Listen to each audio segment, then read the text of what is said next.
Instagram DM not sending. Fix Instagram failed to send messages. So if Instagram is failing to send messages in your case, what are some of the reasons that it's happening? Now, first of all, you can try to open the Instagram application and try to message a certain individual. If you're not being able to message a certain individual, it could just basically mean that that person have blocked you.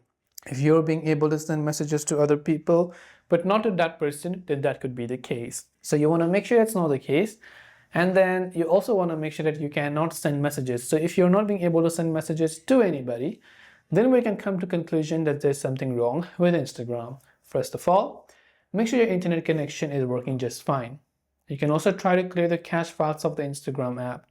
Long press the Instagram app icon, tap on the eye icon to come to the app info page. From there, go to storage, tap on clear cache, and tap on clear data and tap the delete button. After you've done that, that should help you solve the problem. Now you can go ahead and then open up your Play Store, check if the Instagram app has an update, and if it does, make sure to update it to the latest version. Hopefully this video helped you solve the problem. If you have any questions, feel free to leave them down below. Thanks for watching till the very end, and see you soon in the next video.